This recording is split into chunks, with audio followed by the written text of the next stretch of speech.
ਸਤਨਾਮ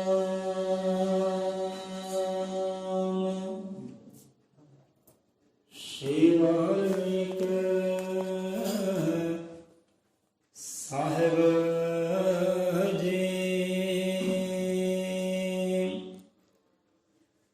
ਵੋਹੀ ਏਕ ਬ੍ਰਹਮ ਵੋਹੀ ਏਕ ਬ੍ਰਹਮ ਵੋਹੀ ਏਕ ਬ੍ਰਹਮ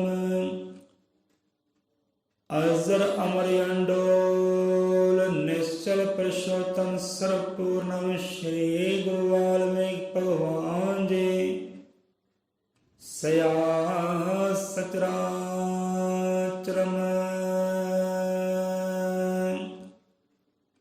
वही एक ब्रह्म वही एक ब्रह्म वही एक ब्रह्म। सतनाम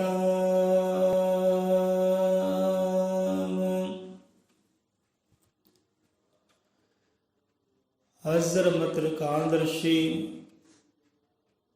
श्री गुरु वाल्मीकि भगवान जी महाराज सहाय। शब्द गुरु महाराज सहाय। सतगुरां दे प्यारिਆਂ ਨੂੰ ਰੱਬ ਦੇ ਸਾਂਝੇ ਹੋਏ ਜੀਵਾਂ ਨੂੰ ਕੋਟਨ ਕੋਟ ਪ੍ਰਣਾਮ ਹੈ। ਸੋ ਸੰਗਤ ਜੀ, ਅੱਜ ਚੇਤ ਮਹੀਨੇ ਦੀ ਬਾਣੀ ਦੇ ਵਿਚਾਰ ਕਰਦੇ ਹਾਂ ਕਿ ਆਪਣੀ ਬਾਣੀ ਰਾਹੀਂ, ਮੁੱਖ ਵਾਕ ਰਾਹੀਂ, ਬ੍ਰਹਮ ਦੇ ਗਿਆਨ ਰਾਹੀਂ ਸਤਿਗੁਰ ਦਾਤੇ ਅੱਜ ਦੇ ਕਲਯੁਗ ਜੀਵਾਂ ਨੂੰ ਕੀ ਸਮਝਾਉਣ ਦਾ ਯਤਨ ਕਰ ਰਹੇ ਨੇ। ਸੋ ਉਹਨਾਂ ਬਚਨਾਂ ਨੂੰ, ਉਹਨਾਂ ਵਿਚਾਰਾਂ ਨੂੰ ਸਮਝਣ ਦਾ ਯਤਨ ਕਰੀਏ, ਲਈਏ ਪ੍ਰਕਾਸ਼ ਗੁਰੂ ਦੇ ਸ਼ਬਦਾਂ ਵਿੱਚੋਂ, ਗੁਰੂ ਦੇ ਗਿਆਨ ਵਿੱਚੋਂ, ਤਾਂ ਜੋ ਹਰ ਇਨਸਾਨ ਆਪਣੀਆਂ ਰਾਹਾਂ ਨੂੰ ਰੁਸ਼ਨਾ ਸਕੇ, ਪ੍ਰਕਾਸ਼ਵਾਨ ਕਰ ਸਕੇ। ਸ਼ੁਕਰਾਨਾ ਹੈ ਪਰਮ ਪਿਤਾ ਪਰਮਾਤਮਾ ਦਾ, ਸ਼ੁਕਰਾਨਾ ਹੈ ਸਤਿਗੁਰਾਂ ਦਾ ਜਿਨ੍ਹਾਂ ਨੇ ਸੁਲੱਖਣੀ ਘੜੀ ਬਖਸ਼ਿਸ਼ ਕੀਤੀ ਹੈ, ਕਾਰਜ ਬਖਸ਼ਿਸ਼ ਕੀਤਾ ਹੈ, ਕਿਰਦਾਰ ਬਖਸ਼ਿਸ਼ ਕੀਤਾ ਹੈ, ਗੁਰ ਦੇ ਦਰਗਾਹੇ ਬੈਠਣਾ ਬਖਸ਼ਿਸ਼ ਕੀਤਾ ਹੈ। ਕਿਉਂਕਿ ਆਪ ਬੈਠੇ ਹੋ ਤਾਂ ਗੁਰੂ ਘਰ ਦੇ ਅੰਦਰ ਬੈਠੇ ਹੋ। ਇਹ ਬਾਣੀ ਪੜ੍ਹਦੇ ਪੜ੍ਹਦੇ, ਬਾਣੀ ਗਾਣੀ ਕਰਦਿਆਂ ਇਹ ਵਚਨ ਆਏ ਕਿ ਗੁਰੂ ਘਰ ਦੇ ਅੰਦਰ ਗੁਰੂ ਚਰਨਾਂ ਵਿੱਚ ਬੈਠਣ ਦੀ ਬਰਕਤ ਕੀ ਹੈ, ਮਿਲਦਾ ਕੀ ਹੈ। ਵਿਚਾਰ ਕਰੀਏ, ਕਿਤੇ ਬੰਦਾ ਵਿਚਾਰ ਕਰੇ। ਗੁਰੂ ਘਰ ਰੱਬ ਦੀਆਂ ਰਹਿਮਤਾਂ ਵਸਦੀਆਂ ਨੇ। ਗੁਰੂ ਦੇ ਚਰਨਾਂ ਵਿੱਚ, ਸ਼ਬਦ ਅੰਦਰ ਰੱਬ ਦੀਆਂ ਰਹਿਮਤਾਂ ਬਰਸਦੀਆਂ ਨੇ। ਹੁਣ ਦੇਖੋ, ਜਿਹੜਾ ਸੁੱਖ, ਜਿਹੜਾ ਆਨੰਦ ਸਾਨੂੰ ਆਪਣੇ ਘਰ ਦੇ ਅੰਦਰ ਸਾਨੂੰ ਮਹਿਸੂਸ ਨਹੀਂ ਹੁੰਦਾ, ਉਹ ਸੁੱਖ, ਉਹ ਆਨੰਦ ਸਾਨੂੰ ਗੁਰੂ ਘਰ ਦੇ ਅੰਦਰ ਆ ਕੇ ਮਹਿਸੂਸ ਹੁੰਦਾ।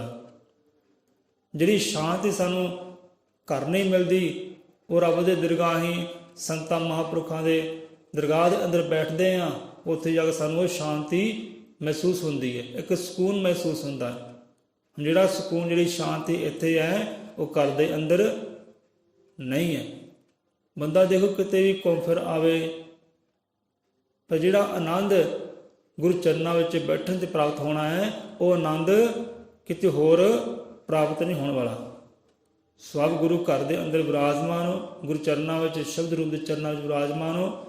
ਵਡਭਾਗੇ ਹੋ, ਕਰਮਾਂ ਵਾਲੇ ਹੋ, ਕਿਉਂਕਿ ਜਿਹੜੀਆਂ ਰਹਿਮਤਾਂ ਇੱਥੇ ਤੁਹਾਨੂੰ ਪ੍ਰਾਪਤ ਹੋਣੀਆਂ, ਜਿਹੜੀ ਮੱਤ ਤੁਹਾਨੂੰ ਇੱਥੇ ਪ੍ਰਾਪਤ ਹੋਣੀ ਹੈ, ਉਹ ਮੱਤ ਤੁਹਾਨੂੰ ਹੋਰ ਪਾਸੇ ਪ੍ਰਾਪਤ ਹੋ ਸਕਦੀ ਨਹੀਂ। ਜਿਹੜੀ ਰਹਿਮਤ, ਜਿਹੜੀ ਬਖਸ਼ਿਸ਼ ਇੱਥੋਂ ਪ੍ਰਾਪਤ ਹੋ ਜਾਣੀ, ਜੋ ਆਨੰਦ ਇੱਥੋਂ ਮਿਲ ਜਾਣਾ ਹੈ, ਉਹ ਆਨੰਦ ਹੋਰ ਪਾਸਿਓਂ ਮਿਲਣਾ ਨਹੀਂ। ਕਿਉਂਕਿ ਇਹ ਰੱਬ ਦੀ ਦਰਗਾਹ ਹੈ, ਗੁਰੂ ਦੀ ਦਰਗਾਹ ਹੈ, ਜਿੱਥੇ ਸ਼ਬਦ ਵਿਰਾਜਮਾਨ ਹੈ, ਵਿਚਾਰ ਵਿਰਾਜਮਾਨ ਹੈ ਸਤਿਗੁਰਾਂ ਦੀ, ਬ੍ਰਹਮ ਦਾ ਗਿਆਨ ਵਿਰਾਜਮਾਨ, ਇਹ ਉਹ ਘਰ ਹੈ। ਸੋ ਆ ਜਾਂਦੇ ਆ ਚੇਤ ਮਹੀਨੇ ਦੀ ਬਾਣੀ 'ਤੇ ਵਿਚਾਰ ਕਰਦੇ ਆ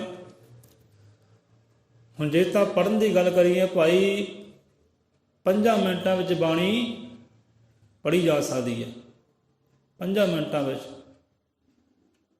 ਪਰ ਪੜ੍ਹਨਾ ਗੱਲ ਜਿਹੜੀ ਹੋਰ ਹੈ, ਪਰ ਪੜ੍ਹ ਕੇ ਵਿਚਾਰ ਕਰਨਾ, ਵਿਚਾਰ ਕਰਕੇ ਅੰਦਰ ਗਹਿਰਾਈ ਤੱਕ ਲੈ ਕੇ ਜਾਣਾ, ਉਹ ਗੱਲ ਹੋਰ ਹੈ। ਜੇ ਬੰਦਾ ਵਿਚਾਰ ਕਰੇ ਤਾਂ ਪਤਾ ਨਹੀਂ ਕਿੰਨੇ ਦਿਨ ਇਹ ਵਿਚਾਰ ਕਰਨ 'ਤੇ ਲੱਗ ਸਕਦੇ ਆ। ਜੋ 5 ਮਿੰਟ ਦੀ ਬਾਣੀ ਹੈ, 5 ਮਿੰਟ ਦੀ ਬਾਣੀ ਨੂੰ ਵਿਚਾਰ ਕਰਨਾ ਵੀ ਤਾਂ 5 ਦਿਨ ਵੀ ਲੱਗ ਸਕਦੇ ਹੈ, ਕਿ ਵਿਚਾਰ ਹੀ ਇੰਨੇ ਡੂੰਘੇ ਆ, ਵਿਚਾਰ ਹੀ ਇੰਨੇ ਗਹਿਰੇ ਆ। ਸੋ ਪਹਿਲਾਂ ਦੇਖੋ, ਵਿਚਾਰ ਕਰੋ ਕਿ ਚੇਤ ਮਹੀਨਾ ਸਾਨੂੰ ਕੀ ਇਸ਼ਾਰਾ ਦੇ ਰਿਹਾ ਹੈ, ਕਿਉਂਕਿ ਹਰ ਦਿਨ, ਹਰ ਸਮਾਂ, ਹਰ ਮਹੀਨਾ, ਹਰ ਸਾਲ ਸਾਨੂੰ ਕੁਝ ਨਾ ਕੁਝ ਇਸ਼ਾਰਾ ਕਰ ਰਿਹਾ ਹੈ, ਸਮਝਾ ਰਿਹਾ ਹੈ। ਉਹ ਇਸ਼ਾਰਾ ਸਮਝੀਏ। ਹੁਣ ਚੇਤ ਮਹੀਨਾ ਸਾਨੂੰ ਕੀ ਇਸ਼ਾਰਾ ਦੇ ਰਿਹਾ ਹੈ, ਇਹ ਸਮਝੋ, ਵਿਚਾਰ ਕਰੋ। ਕਹਿੰਦੇ ਭਾਈ ਚੇਤ ਮਹੀਨਾ ਆਇਆ, ਚੇਤ ਮਹੀਨਾ ਚੜ੍ਹਿਆ, ਸਭ ਨੂੰ ਮੁਬਾਰਕ ਹੋਵੇ, ਵਧਾਈਆਂ ਹੋਵੇ। ਚੇਤ ਮਹੀਨਾ ਕੀ ਇਸ਼ਾਰਾ ਕਰਦਾ ਹੈ ਸਾਨੂੰ? ਚੇਤ ਦਾ ਅਰਥ ਭਾਵ ਕੀ ਹੈ, ਅਰਥਾਤ ਕੀ ਹੈ? ਪਹਿਲਾਂ ਇਹਨੂੰ ਸਮਝੀਏ, ਫਿਰ ਅੱਗੇ ਤੁਰਦੇ ਹਾਂ। ਚੇਤ ਭਾਵ ਹੁੰਦਾ ਹੈ ਕਿ ਚੇਤੇ ਕਰਨਾ, ਯਾਦ ਕਰਨਾ, ਸਿਮਰਨਾ। ਇਹ ਇਸ਼ਾਰਾ ਕਰ ਰਿਹਾ ਚੇਤ ਮਹੀਨਾ। ਚੇਤ ਮਹੀਨਾ ਸਾਨੂੰ ਇਸ਼ਾਰਾ ਕਰ ਰਿਹਾ, ਸਮਝਾ ਰਿਹਾ, ਪਿਆਰਿਆ ਚੇਤ ਕੀ ਕਰ, ਚੇਤ। ਕਿਹਨੂੰ ਚੇਤ? ਕਿਹਨੂੰ ਚੇਤੇ ਕਰ? ਕਿਹਨੂੰ ਆਪਣੇ ਅੰਤਰ ਹਿਰਦੇ ਧਰ? ਕਿਹਨੂੰ ਯਾਦ ਕਰ?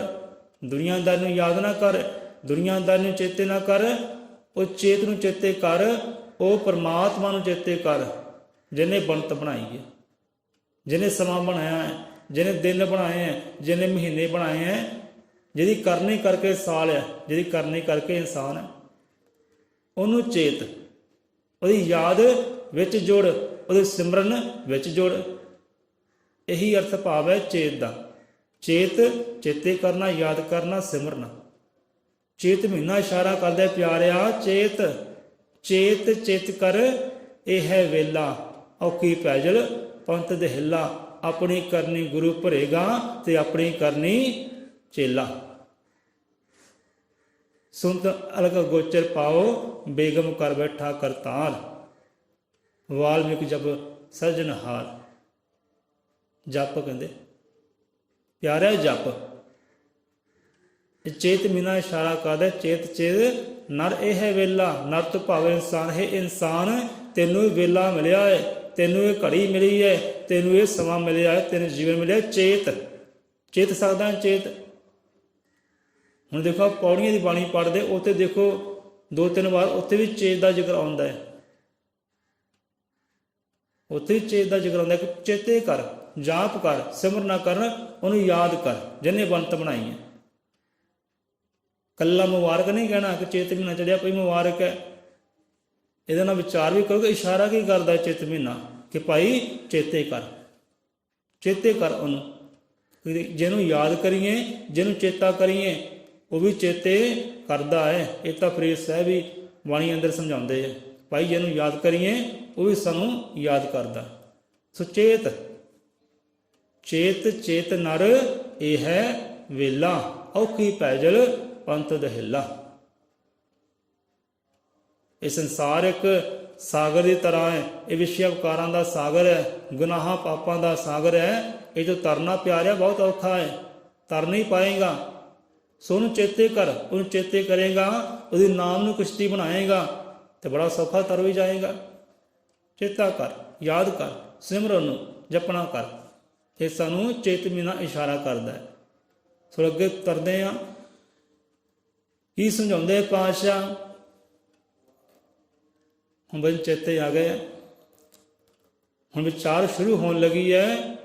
ਜੋ ਸਤਿਗੁਰ ਬਖਸ਼ਿਸ਼ ਕਰਦੇ ਆ, ਉਹ ਵਿਚਾਰ, ਉਹ ਸ਼ਬਦ, ਉਹ ਸੁਨੇਹਾ ਜੋ ਸਤਿਗੁਰ ਨੇ ਬਖਸ਼ਿਸ਼ ਕੀਤਾ ਸਾਨੂੰ, ਉਹ ਸੁਨੇਹਾ ਹੁਣ ਸ਼ੁਰੂ ਹੋਣ ਲੱਗਾ ਹੈ, ਉਹ ਵਿਚਾਰ ਸ਼ੁਰੂ ਹੋਣ ਲੱਗੀ ਹੈ। ਹੁਣ ਕੱਲ ਪਰਸੋਂ ਆਪਾਂ ਵਿਚਾਰ ਕਰਦੇ ਸਾਂ ਕਿ ਜੋ ਸਤਿਗੁਰ ਦੀ ਵਿਚਾਰ ਹੈ ਉਹਦੇ ਨਾਲ ਸਾਡੀ ਤਾਲਮੇਲ ਕਿਉਂ ਨਹੀਂ ਬਣਦੀ। ਰਾਜ ਦੀ ਗੱਲ ਸੀ ਵਿੱਚ, ਉਹ ਰਾਜ ਤੁਹਾਡੇ ਨਾਲ ਸਾਂਝਾ ਕਰਦੇ ਹਾਂ ਕਿ ਦੇਖੋ ਬੀਵੀ ਬੱਚਿਆਂ ਦੀ ਆਪਾਂ ਮੰਨਦੇ ਹਾਂ, ਬੱਚੇ ਜੋ ਕਹਿੰਦੇ ਆ ਮੰਨਦੇ ਆ, ਠੀਕ ਹੈ ਮੰਨੀ। ਪਤਨੀ ਜੋ ਕਹਿੰਦੀ ਹੈ ਮੰਨਦੇ ਆ, ਮਾਤਾ ਪਿਤਾ ਜੋ ਕਹਿੰਦੇ ਆ ਜੋ ਵਿਰਲੇ ਹੀ ਮੰਨਦੇ ਹੋਣਗੇ ਉਹ ਵੀ ਪਰ ਮੰਨਦੇ ਆ। ਸਾਗ ਸੰਬੰਧੀਆਂ ਨਹੀਂ ਮੰਨਦੇ ਆ, ਭਾਈ ਆਹ ਕਾਰਜ ਇੱਦਾਂ ਹੋਣਾ ਚਾਹੀਦਾ, ਠੀਕ ਹੈ ਭਾਈ ਹੋ ਗਿਆ। ਗੁਆਂਢੀਆਂ ਦੀ ਮੰਨ ਲੈਂਦੇ ਆ, ਜਿਹਨੂੰ ਬੇਗਾਨਾ ਕਹਿੰਦੇ ਆ ਬੇਗਾਨੇ ਦੀ ਮੰਨ ਲੈਂਦੇ ਆ, ਭਾਈ ਤੇ ਇੱਦਾਂ ਕਰ ਠੀਕ ਹੈ ਜੀ ਹੋ ਜਾਓ, ਮੰਨ ਲਈ ਗੱਲ। ਪਰ ਜਦੋਂ ਸਤਿਗੁਰ ਦੀ ਗੱਲ ਆਉਂਦੀ ਹੈ, ਸਤਿਗੁਰ ਦੇ ਵਿਚਾਰਾਂ ਦੀ ਗੱਲ ਆਉਂਦੀ ਹੈ, ਉਹ ਵਿਚਾਰ ਅਸੀਂ ਕਿਉਂ ਨਹੀਂ ਮੰਨਦੇ? ਉਹ ਸਾਡੇ ਹਿਰਦੇ ਅੰਦਰ ਬਹਿੰਦੇ ਨਹੀਂ। ਲੈ ਪਿਆਰਾ ਤੇਰੀ ਗੱਲ ਮੰਨੀ, ਇਹ ਕਾਰਜ ਹੋ ਜਾਊ। ਪਰ ਜਦੋਂ ਸਤਿਗੁਰ ਦੀ ਗੱਲ ਆਉਂਦੀ ਹੈ, ਸਤਿਗੁਰ ਆਪਣੇ ਵਿਚਾਰ ਦੱਸਦੇ ਆ, ਬ੍ਰਹਮ ਦਾ ਗਿਆਨ ਦੱਸਦੇ ਆ ਕਿ ਭਾਈ ਤੇ ਇੱਦਾਂ ਕਰ, ਇੱਦਾਂ ਜੀਵਨ ਚਾਲ ਚੱਲ, ਉਦੋਂ ਸਤਿਗੁਰ ਦੀ ਕਿਉਂ ਨਹੀਂ ਮੰਨੀ ਜਾਂਦੀ? ਕਿਉਂ ਨਹੀਂ ਹਿਰਦੇ ਅੰਦਰ ਧਾਰਨਾ ਹੁੰਦੀ? ਕਿਉਂਕਿ ਵਿਚਾਰ ਸਤਿਗੁਰ ਦੀ ਹੈ। ਤਾਲਮੇਲ ਕਿਉਂ ਨਹੀਂ ਬਹਿੰਦਾ? ਬੰਦੇ ਦੀ ਗੱਲ ਦੇ ਨਾਲ, ਬੱਚਿਆਂ ਦੀ ਗੱਲ ਦੇ ਨਾਲ ਤਾਲਮੇਲ ਬਹਿ ਜਾਂਦਾ ਹੈ। ਪਰ ਜਦੋਂ ਸਤਿਗੁਰ ਦੀ ਗੱਲ ਆਉਂਦੀ ਹੈ, ਸਤਿਗੁਰ ਦੇ ਵਿਚਾਰਾਂ ਦੀ ਗੱਲ ਆਉਂਦੀ ਹੈ, ਤਾਲਮੇਲ ਨਹੀਂ ਬਣਦਾ, ਸੁਰ ਹੀ ਨਹੀਂ ਬਣਦਾ। ਸੁਰ ਕਿਤੇ ਹੋਰ ਤੁਰਿਆ ਹੁੰਦਾ ਹੈ, ਤਾਲ ਕਿਤੇ ਹੋਰ ਤੁਰਿਆ ਹੁੰਦਾ ਹੈ। ਇਹਦਾ ਆਨੰਦ ਆਏਗਾ? ਜਿਹੜਾ ਗਾਇਕ ਹੈ, ਸਿੰਗਰ ਹੈ, ਉਹ ਕਿਤੇ ਹੋਰ ਗਾਉਂਦਾ ਹੋਵੇ, ਤਬਲਾ ਕਿਤੇ ਹੋਰ ਵੱਜਦਾ ਹੋਵੇ ਤਾਂ ਆਨੰਦ ਹੀ ਨਹੀਂ ਆਉਣਾ। ਰਾਸ ਕਿਉਂ ਨਹੀਂ ਬਣਦੀ? ਕਿਉਂਕਿ ਸਤਿਗੁਰ ਦੇ ਵਿਚਾਰਾਂ ਵਿੱਚ ਕੀ ਹੈ ਤੇ ਇਨਸਾਨ ਦੇ ਵਿਚਾਰਾਂ ਵਿੱਚ ਕੀ ਹੈ, ਵਿਚਾਰਾਂ ਦੀ ਬਣਦੀ ਕਿਉਂ ਨਹੀਂ? ਕਿਉਂਕਿ ਸਤਿਗੁਰ ਦੇ ਵਿਚਾਰ ਦੇ ਅੰਦਰ ਆਨੰਦ ਹੈ, ਸਤਿਗੁਰ ਦੇ ਵਿਚਾਰ ਦੇ ਅੰਦਰ ਆਨੰਦ ਹੈ। ਤੇ ਬੰਦੇ ਦੇ ਵਿਚਾਰਾਂ ਵਿੱਚ ਕੀ ਹੈ? ਦੁੱਖ, ਸੰਕਟ, ਮੁਸੀਬਤਾਂ। ਇਸੇ ਕਰਕੇ ਬਣਦੀ ਨਹੀਂ ਗੀ। ਹੁਣ ਬੰਦੇ ਦੇ ਵਿਚਾਰਾਂ ਅੰਦਰ ਕੀ ਹੈ? ਹੰਕਾਰ। ਤੇ ਸਤਿਗੁਰ ਦੇ ਵਿਚਾਰਾਂ ਅੰਦਰ ਕੀ ਹੈ? ਨਿਰੰਕਾਰ। ਤੇ ਬਣੇ ਕਿੱਦਾਂ? ਮੰਨੇ ਕਿੱਦਾਂ? ਇਹੀ ਕਾਰਨ, ਇਹੀ ਰਾਜ ਹੈ ਕਿ ਸਤਿਗੁਰ ਦੇ ਵਿਚਾਰਾਂ ਅੰਦਰ ਉਹ ਨਿਰੰਕਾਰ ਹੈ ਤੇ ਬੰਦੇ ਦੇ ਵਿਚਾਰਾਂ ਅੰਦਰ ਹੰਕਾਰ ਹੈ। ਬੰਦੇ ਦੇ ਵਿਚਾਰਾਂ ਅੰਦਰ ਕਾਮ ਹੈ ਤੇ ਸਤਿਗੁਰ ਦੇ ਵਿਚਾਰਾਂ ਅੰਦਰ ਆਰਾਮ ਹੈ, ਵਿਸ਼ਰਾਮ ਹੈ, ਸੁੱਖ ਹੈ, ਪਰਮ ਸੁੱਖ ਹੈ। ਇਹੀ ਗੱਲ ਹੈ। ਬੰਦੇ ਦੇ ਵਿਚਾਰਾਂ ਅੰਦਰ ਕ੍ਰੋਧ ਹੈ, ਉਧਰ ਸ਼ਾਂਤੀ ਹੈ, ਸੰਤੋਖ ਹੈ। ਇਹ ਰਾਜ ਦੀ ਗੱਲ ਹੈ। ਇਸੇ ਕਰਕੇ ਸਤਿਗੁਰ ਦੇ ਵਿਚਾਰਾਂ ਦੀ ਤੇ ਬੰਦੇ ਦੇ ਵਿਚਾਰਾਂ ਦੀ ਨਹੀਂ ਬਣਦੀ। ਕਿਉਂਕਿ ਸਤਿਗੁਰ ਦੇ ਵਿਚਾਰਾਂ ਅੰਦਰ ਉਹ ਪਰਮ ਆਨੰਦ ਹੈ, ਉਹ ਸੁੱਖ ਹੈ, ਉਹ ਨਿਰੰਕਾਰ ਆਪ ਵਾਸ ਕਰਦਾ ਹੈ ਸਤਿਗੁਰ ਦੇ ਵਿਚਾਰਾਂ ਅੰਦਰ। ਤੇ ਬੰਦੇ ਦੇ ਵਿਚਾਰਾਂ ਅੰਦਰ ਸੰਸਾਰ ਵਾਸ ਕਰਦਾ ਹੈ। ਤਾਲਮੇਲ ਕਿੱਦਾਂ ਬਣੇ? ਸਤਿਗੁਰ ਦੇ ਵਿਚਾਰ ਧਾਰਨ ਕਰੀਏ ਤਾਂ ਜੋ ਅੰਦਰ ਆਨੰਦ ਆ ਜਾਏ, ਤਾਲਮੇਲ ਬਣ ਜਾਏ ਜਿਹੜੀਆਂ ਉਹਦੇ ਚਰਨਾਂ ਦੇ ਨਾਲ, ਵਿਚਾਰ ਦੇ ਨਾਲ। ਚੇਤੇ ਕਰੀਏ, ਸਿਮਰੀਏ ਇਹਨੂੰ। ਚੇਤ ਮਹੀਨੇ ਮੀਨ ਰਾਸ ਵਿੱਚ ਚਿਤਵਿਆ ਜਿਸ ਭਗਵਾਨ। ਚੇਤ ਮਹੀਨੇ ਮੀਨ ਰਾਸ ਵਿੱਚ ਚਿਤਵਿਆ ਜਿਸ ਭਗਵਾਨ। ਚੇਤ ਮਹੀਨੇ ਮੀਨ ਰਾਸ ਵਿੱਚ। ਹੁਣ ਚੇਤ ਮਹੀਨਾ ਮੀਨ ਰਾਸ਼ੀ ਵਿੱਚ ਆਉਂਦਾ ਹੈ। ਇੱਥੇ ਏਦਾਂ ਹੁੰਦਾ ਚੇਤ ਮਹੀਨਾ ਮੀਨ ਰਾਸ ਵਿੱਚ, ਇਹ ਤਾਂ ਫਿਰ ਪੱਕਾ ਸੀ ਕਿ ਹਾਂ ਚੇਤ ਮਹੀਨਾ ਮੀਨ ਰਾਸ਼ੀ ਵਿੱਚ ਆਉਂਦਾ ਹੈ। ਇਹ ਦੱਸ ਰਹੇ ਨੇ ਮਹਾਰਾਜ। ਚੇਤ ਮਹੀਨੇ ਹੈ, ਚੇਤ ਮਹੀਨੇ ਮੀਨ ਰਾਸ ਵਿੱਚ ਚਿਤਵੇ ਜਿਸ ਭਗਵਾਨ। ਹੁਣ ਇੱਥੇ ਇਹ ਵੀ ਬੰਦਾ ਵਿਚਾਰ ਕਰਦਾ ਕਿ ਸ਼ਾਇਦ ਗੁਰਾਂ ਨੇ ਏਦਾਂ ਸਮਝਾਉਣਾ ਹੋਵੇ, ਏਦਾਂ ਸਮਝਾਉਣਾ ਕੀਤਾ ਹੋਵੇ ਕਿ ਚੇਤ ਮਹੀਨੇ ਵਿੱਚ ਮੀਨ ਰਾਸ਼ੀ ਵਿੱਚ ਜਿਹੜੇ ਜੀਵਾਂ ਦਾ ਵਾਸ ਹੈ। ਕਿਉਂਕਿ ਮੀਨ ਰਾਸ਼ੀ ਵਿੱਚ ਕਈਆਂ ਦੇ ਨਾਮ ਆਉਂਦੇ ਹੈ, ਜੀਵਾਂ ਦਾ ਜ਼ਿਕਰ ਆਉਂਦਾ ਹੈ ਕਿ ਸ਼ਾਇਦ ਕਾਸ਼ ਉਹਨਾਂ ਜੀਵਾਂ ਦੀ ਗੱਲ ਕੀਤੀ ਹੋਵੇ। ਪਰ ਇੱਥੇ ਉਹਨਾਂ ਜੀਵਾਂ ਦੀ ਗੱਲ ਨਹੀਂ ਹੈ ਕਿ ਜੋ ਮੀਨ ਰਾਸ਼ੀ ਅੰਦਰ ਆਉਂਦੇ ਹੈ। ਇੱਥੇ ਹਰ ਇੱਕ ਜੀਵ ਦੀ ਗੱਲ ਹੈ, ਹਰ ਇੱਕ ਜੀਵ ਨੂੰ ਦਾਤਾ ਸਮਝਾ ਰਹੇ ਆ। ਚੇਤ ਮਹੀਨੇ ਮੀਨ ਰਾਸ ਵਿੱਚ ਚਿਤਵਿਆ ਜਿਸ ਭਗਵਾਨ। ਚਿਤਵਿਆ ਕਿ ਜਿਹਨੇ ਸਿਮਰਿਆ, ਜਿਹਨੇ ਜਪਣਾ ਕੀਤਾ, ਯਾਦ ਕੀਤਾ, ਜੀਵਨ ਵਿੱਚ ਉਸ ਕਰ ਲਿਆ ਪੂਰਨ ਪਦ ਨਿਰਮਾਣ। ਜੀਵਨ ਵਿੱਚ ਉਸ ਕਰ ਲਿਆ ਪੂਰਨ ਪਦ ਨਿਰਮਾਣ। ਜੀਵਨ ਕਹਿੰਦੇ ਆ ਜਿਹੜਾ ਜਿਉਂਦਾ ਵਸਦਾ, ਬੰਦਾ ਹੱਸਦਾ ਹੈ, ਗਾਉਂਦਾ ਹੈ, ਰੋਂਦਾ ਹੈ, ਕਰਲਾਉਂਦਾ ਹੈ, ਪਤਾ ਲੱਗਦਾ ਕਿ ਬੰਦਾ ਜਿਉਂਦਾ ਜਾਗਦਾ ਹੈ। ਜੇ ਮਰਿਆ ਹੋਵੇ, ਮਰੇ ਨੇ ਕੀ ਹੱਸਣਾ ਹੈ, ਮਰੇ ਨੇ ਕੀ ਰੋਣਾ ਹੈ, ਮਰੇ ਨੇ ਕੀ ਹਰਕਤ ਕਰਨੀ ਹੈ। ਬੰਦਾ ਹਰਕਤ ਕਰਦਾ ਹੈ ਨਾ, ਪਤਾ ਲੱਗਦਾ ਇਹ ਜੀਵਨ ਵਿੱਚ ਹੈ, ਇਹ ਜਿਉਂਦਾ ਹੈ। ਜਿਉਂਦੇ ਦੇ ਭਾਵ ਜੀਵਨ, ਜੀਵਨ ਵਿੱਚ ਉਸ ਕਰ ਲਿਆ ਭਾਵ ਕੀ ਹੁੰਦੇ, ਜਿਉਂਦੇ ਜੀ, ਜਿਉਂਦੇ ਜੀ ਆਪਣੇ ਸਫ਼ਰ ਨੂੰ ਪੂਰਾ ਕਰ ਲਿਆ, ਉਹ ਮੰਜ਼ਿਲ ਨੂੰ ਪਾ ਲਿਆ ਜਿਹੜੀ ਮੰਜ਼ਿਲ ਨੂੰ ਪਾਉਣਾ ਸੀ। ਪੂਰਨ ਹੋ ਗਿਆ ਜਿਉਂਦਾ ਜੀ, ਪੂਰਨ ਕਰ ਲਿਆ ਆਪਣੇ ਸਫ਼ਰ ਨੂੰ, ਉਹ ਪਦ ਨੂੰ ਪਾ ਲਿਆ, ਮੰਜ਼ਿਲ ਨੂੰ ਪਾ ਲਿਆ। ਮੰਜ਼ਿਲ ਨੂੰ ਕਿੱਦਾਂ ਪਾਇਆ, ਪੂਰਨ ਕਿੱਦਾਂ ਹੋਇਆ? ਕਿਉਂਕਿ ਬੰਦਾ ਅਧੂਰਾ ਹੀ ਹੈ, ਬੰਦਾ ਅਧੂਰਾ ਹੀ ਹੈ। ਪੂਰਾ ਕਦੋਂ ਹੁੰਦਾ ਹੈ? ਜੇ ਸੰਤਾਂ ਮਹਾਂਪੁਰਖਾਂ ਦਾ ਚਰਨੀ ਲੱਗਦਾ, ਜੁਗਤੀ ਲੈਂਦਾ, ਢੰਗ ਲੈਂਦਾ ਤੇ ਉਹਦੀ ਯਾਦ ਦੇ ਨਾਲ ਜੁੜਦਾ ਹੈ, ਉਹਦੀ ਯਾਦ ਦੇ ਨਾਲ, ਭਾਵ ਕਿ ਪਰਮਾਤਮਾ ਦੀ ਯਾਦ ਦੇ ਨਾਲ ਉਹਨੂੰ ਸਿਮਰਦਾ ਹੈ। ਉਦੋਂ ਫਿਰ ਸੱਚ ਦੇ ਮਾਰਗ 'ਤੇ ਚੱਲਦਾ ਹੈ ਤੇ ਸੱਚ ਦੇ ਮਾਰਗ 'ਤੇ ਚੱਲਦਾ ਚੱਲਦਾ ਮੰਜ਼ਿਲ ਨੂੰ ਪਾ ਲੈਂਦਾ ਤੇ ਸਫ਼ਰ ਪੂਰਨ ਹੋ ਜਾਂਦਾ ਹੈ।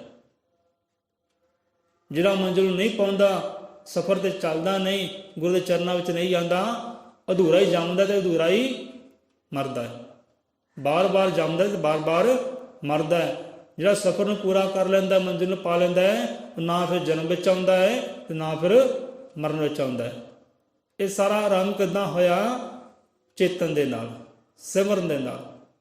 ਕਿ ਚੇਤ ਮਹੀਨੇ ਮੀਨ ਰਾਸ਼ੀ ਵਿੱਚ ਚਿਤਰਿਆ ਜਿਸ ਭਗਵਾਨ, ਚੇਤ ਮਹੀਨਾ ਮੀਨ ਰਾਸ਼ੀ ਵਿੱਚ ਆਉਂਦਾ ਹੈ। ਇਸ ਮਹੀਨੇ, ਇਸ ਰਾਸ਼ੀ ਵਿੱਚ ਵੀ ਜਿਨ੍ਹਾਂ ਨੇ, ਇਸ ਸਮੇਂ ਵਿੱਚ ਵੀ ਜਿਨ੍ਹਾਂ ਨੇ ਉਸ ਭਗਵਾਨ ਨੂੰ, ਉਸ ਅਕਾਲ ਪੁਰਖ ਨੂੰ, ਦਾਤੇ ਨੂੰ, ਉਸ ਸਿਰਜਣਹਾਰ ਨੂੰ ਚੇਤਨਾ ਕੀਤਾ ਹੈ, ਸਿਮਰਨਾ ਕੀਤਾ ਹੈ, ਉਹਨਾਂ ਜੀਵਨ ਵਿੱਚ ਹੀ ਜਿਉਂਦੇ ਜੀ ਹੀ ਉਹ ਮੰਜ਼ਿਲ ਨੂੰ ਪਾ ਲਿਆ ਹੈ, ਆਪਣਾ ਸਫ਼ਰ ਪੂਰਾ ਕਰਕੇ ਗਏ ਹੈ। ਅਧੂਰਾ ਛੱਡ ਕੇ ਨਹੀਂ ਗਏ, ਪੂਰਾ ਕਰਕੇ ਗਏ ਹੈ। ਜਿਹੜੀ ਮੰਜ਼ਿਲ ਨੂੰ ਪਾਉਣਾ ਸੀ, ਮੰਜ਼ਿਲ ਨੂੰ ਪਾ ਕੇ ਗਏ ਹੈ, ਚੇਤਨ ਦੇ ਨਾਲ, ਸਿਮਰਨ ਦੇ ਨਾਲ। ਚੇਤ ਮਹੀਨੇ ਮੀਨ ਰਾਸ਼ ਵਿੱਚ ਚਿਤਰਿਆ ਜਿਸ ਭਗਵਾਨ, ਜੀਵਨ ਵਿੱਚ ਇਸ ਕਰ ਲਿਆ ਪੂਰਨ ਪਦ ਨਿਰਮਾਣ। ਉਹ ਆਪਣਾ ਸਫ਼ਰ ਪੂਰਾ ਕਰ ਲਿਆ, ਮੁਕੰਮਲ ਕਰ ਲਿਆ। ਜਿਹੜੀ ਮੰਜ਼ਿਲ ਨੂੰ ਪਾਉਣਾ ਸੀ ਉਹ ਮੰਜ਼ਿਲ ਪਾਉਣੀ ਕਰ ਲਈ, ਜਿਹੜਾ ਕਾਰਜ ਕਰਨਾ ਸੀ ਉਹ ਕਾਰਜ ਕਰ ਲਿਆ। ਸੁਚੇਤਨਾ ਕਰ ਪਿਆਰਿਆ, ਸਿਮਰਨਾ ਕਰ, ਜਪਣਾ ਕਰ ਉਹਨੂੰ। ਇਹੀ ਸਾਨੂੰ ਪੰਗਤੀ ਸਮਝਾਉਣਾ ਕਰਦੀ ਹੈ, ਇਹੀ ਵਿਚਾਰ ਸਤਿਗੁਰਾਂ ਦੀ ਹੈ ਕਿ ਪਿਆਰਾ ਆਪਣੇ ਜੀਵਨ ਨੂੰ ਪੂਰਾ ਕਰਕੇ ਜਾਈ, ਕਿਤੇ ਅਧੂਰਾ ਨਾ ਜਾਈ। ਤੇ ਪੂਰਾ ਤਦ ਹੀ ਹੋਣਾ ਹੈ ਕਿ ਜੇ ਉਹਨੂੰ ਚੇਤਨਾ ਕਰੇ ਤਾਂ, ਜੇ ਸਿਮਰਨਾ ਕਰੇ ਤਾਂ, ਜੇ ਜੁੜੇ ਉਹਦੀ ਯਾਦ ਦੇ ਨਾਲ। ਸੋ ਪਹਿਲਾ ਇਸ਼ਾਰਾ ਚੇਤ ਮਹੀਨਾ ਇਹੀ ਦੇ ਰਿਹਾ ਕਿ ਤੂੰ ਚੇਤੇ ਕਰ। ਸੋ ਅੱਗੇ ਆ ਜਾਂਦਾ ਹੈ, ਚੇਤ ਮਹੀਨੇ ਪੀਆ ਮਿਲਣ ਦੀ ਹਰ ਹਿਰਦੇ ਵਿੱਚ ਉਪਜੇ ਗੱਲ। ਚੇਤ ਮਹੀਨੇ ਪੀਆ ਮਿਲਣ ਦੀ ਹਰ ਹਿਰਦੇ ਵਿੱਚ ਉਪਜੇ ਗੱਲ, ਨਦੀਆਂ ਦਿਲ ਦੀ ਪਿਆਸ ਮਿਟਾਵਣ ਭੱਜੀਆਂ ਜਾਣ ਸਾਗਰ ਦੇ ਵੱਲ। ਹਰ ਇੱਕ ਸ਼ੈ ਸਾਨੂੰ ਸਮਝਾਉਂਦੀ ਹੈ, ਉਹ ਦਾਤੇ ਦੀ ਸਾਜੀ ਹੋਈ ਕੁਦਰਤ ਸਾਨੂੰ ਸਮਝਾਉਂਦੀ ਹੈ। ਬੰਦਾ ਸਮਝੇ, ਇਸ਼ਾਰਾ ਸਮਝੇ, ਇਹ ਕੁਦਰਤ ਵੀ ਇਸ਼ਾਰੇ ਕਰ ਰਹੀ ਹੈ, ਇਹ ਪੱਤਾ ਪੱਤਾ, ਨਦੀਆਂ ਸਾਗਰ ਵੀ, ਸੂਰਜ ਚੰਦ ਵੀ ਸਾਨੂੰ ਇਸ਼ਾਰੇ ਕਰ ਰਹੇ ਹੈ। ਬੰਦਾ ਇਸ਼ਾਰੇ ਨੂੰ ਸਮਝੇ ਕਿ ਚੇਤ ਮਹੀਨੇ ਪੀਆ ਮਿਲਣ ਦੀ, ਇੱਥੇ ਚੇਤ ਮਹੀਨੇ ਦੀ ਗੱਲ ਨਹੀਂ ਹੈ, ਹਰ ਮਹੀਨੇ ਵਿੱਚ ਇਹ ਗੱਲ ਉਪਜੇ। ਤੇ ਆਹ ਮਹੀਨਾ ਚੜਿਆ ਹੈ, ਚੇਤ ਮਹੀਨਾ ਚੜਿਆ ਹੈ, ਇਹ ਮਹੀਨੇ ਵੀ ਤੈਨੂੰ ਯਾਦ ਹੋਵੇ, ਤੇਰੇ ਅੰਦਰ ਇਹ ਗੱਲ ਪੈਦਾ ਹੋਵੇ, ਇਹ ਵਿਚਾਰ ਤੇਰੇ ਅੰਦਰ ਜਨਮ ਲੈਣ।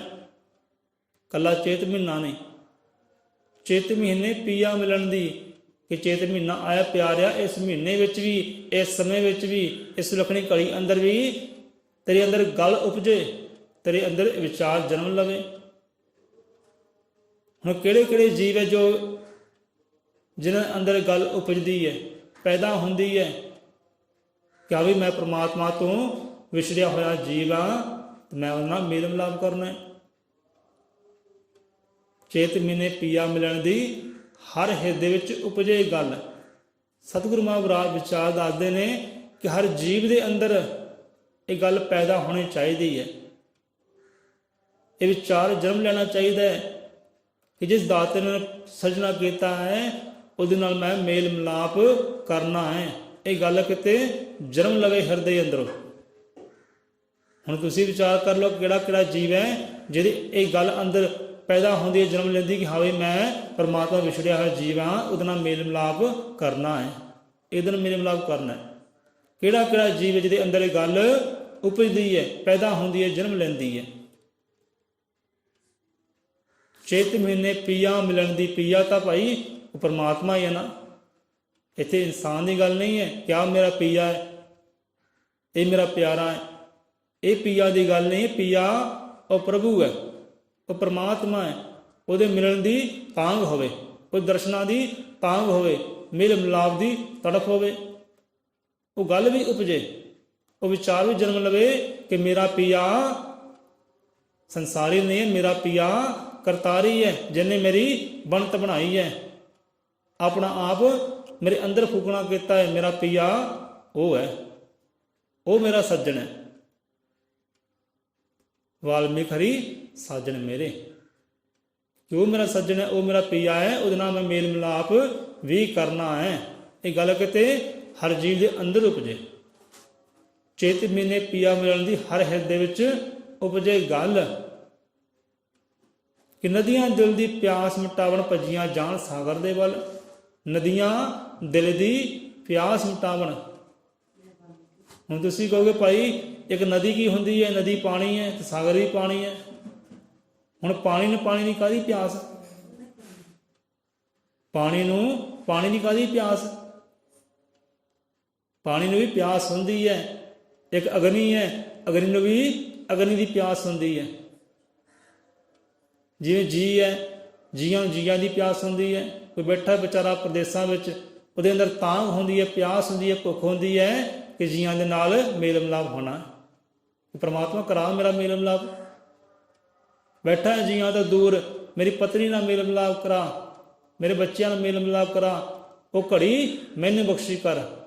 ਜਲਦੀ ਜਲਦੀ ਜੀਵਨ ਅੰਦਰ ਲੈ ਕੇ ਆਓ ਘੜੀ ਕਿ ਜੀਆਂ ਨਾਲ ਮੇਲ ਮਿਲਾਪ ਹੋਏ, ਪਤਨੀ ਨਾਲ ਮੇਲ ਮਿਲਾਪ ਹੋਏ, ਮਾਈ ਬਾਪ ਨਾਲ ਮੇਲ ਮਿਲਾਪ ਹੋਏ। ਬੈਠਾ ਦੂਰ ਦੂਰ ਬੈਠਾ ਉਹਨਾਂ ਤੋਂ, ਵੈਸੇ ਕਿਰਪਾ ਕਰ।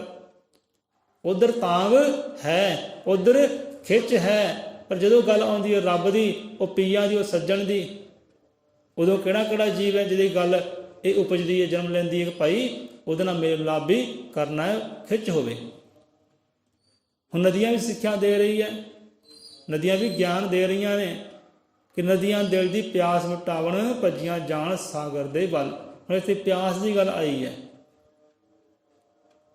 ਜਿਹਨਾਂ ਦੇ ਅੰਦਰ ਪਿਆਸ ਹੀ ਹੈ ਨਾ, ਉਹੀ ਖਿੱਚ ਰੱਖੇਗਾ ਨਾ, ਉਹੀ ਦੌੜੇਗਾ ਉਹ ਸਾਗਰ ਦੇ ਵੱਲ। ਕਿ ਪਰਮਾਤਮਾ ਨੂੰ ਸਾਗਰ ਵੀ ਕਿਹਾ ਗਿਆ ਹੈ। ਇਹ ਸੰਸਾਰ ਜ਼ਮੀਨ ਦੇ ਬਰਾਬਰ ਹੈ। ਤੂੰ ਸਾਗਰ ਹਮ ਮੀਨ ਪਿਆਸੇ, ਤੂੰ ਪਾਣੀ ਹਮ ਮੀਨ ਪਿਆਸੇ। ਕਿ ਪਰਮਾਤਮਾ ਸਾਗਰ ਰੂਪ ਹੈ, ਪਰਮਾਤਮਾ ਜਲ ਰੂਪ ਹੈ, ਤੇ ਅਸੀਂ ਕੌਣ ਆ? ਅਸੀਂ ਮੀਨ ਪਿਆਸੇ ਹਾਂ, ਭਾਵ ਕਿ ਅਸੀਂ ਉਹਦੀਆਂ ਮਛਲੀਆਂ ਹਾਂ। ਅਸੀਂ ਮਛਲੀਆਂ, ਜਗ ਮੱਛੀਆਂ ਪਰਮੇਸ਼ਵਰ ਪਾਣੀ। ਆਉਂਦਾ ਨਾ ਬਾਣੀ ਅੰਦਰ, ਇਹ ਸਾਰਾ ਜਗ ਮੱਛੀਆਂ ਹੈ ਤੇ ਪਰਮਾਤਮਾ ਪਾਣੀ ਹੈ। ਤੇ ਹੁਣ ਦੇਖੋ ਜਿਹੜੀ ਮਛਲੀ ਹੈ ਉਹ ਪਾਣੀ ਤੋਂ ਬਿਨਾਂ ਕਿੱਦਾਂ ਰਹਿ ਲਓ? ਰਹਿ ਸਕਦੀ ਹੈ? ਪਾਣੀ ਤੋਂ ਬਿਨਾਂ ਮਛਲੀ ਰਹਿ ਨਹੀਂ ਸਕਦੀ। ਹੁਣ ਗੱਲ ਇੱਥੇ ਹੋਰ ਵੀ ਆਉਂਦੀ ਹੈ, ਵਿਚਾਰ ਹੋਰ ਵੀ ਆਉਂਦਾ ਹੈ, ਸੋ ਲੰਬਾ ਹੋ ਜਾਏਗਾ। ਸੋ ਇੰਨੀ ਗੱਲ ਕਵਾਂਗੇ ਕਿ ਪਾਣੀ ਤੋਂ ਬਿਨਾਂ ਮਛਲੀ ਕਦੇ ਰਹਿ ਸਕਦੀ ਨਹੀਂ, ਤੜਫ ਤੜਫ ਕੇ ਮਰ ਜਾਏਗੀ। ਤੇ ਸਾਡੇ ਅੰਦਰ ਵੀ ਤੜਫ ਹੋਵੇ ਕਿ ਪਰਮਾਤਮਾ ਨਹੀਂ, ਤੇਰੇ ਤੋਂ ਬਿਨਾਂ ਅਸੀਂ ਰਹਿ ਸਕਦੇ ਨਹੀਂ, ਤੇਰੇ ਮੇਲ ਮਿਲਾਪ ਤੋਂ ਬਿਨਾਂ ਅਸੀਂ ਰਹਿ ਸਕਦੇ ਨਹੀਂ। ਕਿਤੇ ਪਿਆਸ ਹੋਵੇ ਮਛਲੀ ਵਾਲੀ, ਨਦੀ ਵਾਲੀ, ਸਾਡੇ ਅੰਦਰ ਹੀ ਪਿਆਸ ਹੋਵੇ। ਪਿਆਸ ਤੋਂ ਕਥਾ ਕਹਾਣੀ ਚੇਤੇ ਆ ਗਈ ਹੈ। ਸਮਾਂ 6 ਵੱਜ ਗਏ ਹੈ, 6:05 ਹੋ ਗਏ। ਸੋ ਕਥਾ ਕਹਾਣੀ ਸਾਂਝੀ ਕਰਦੇ ਆ, ਉੱਥੇ ਆਪਾਂ ਵਿਸ਼ਰਾਮ ਲੈ ਲੈਣੇ ਆ। ਸੋ ਨਦੀਆਂ ਦਿਲ ਦੀ ਪਿਆਸ ਮਿਟਾਵਣ ਭੱਜੀਆਂ ਜਾਣ ਸਾਗਰ ਦੇ ਵੱਲ।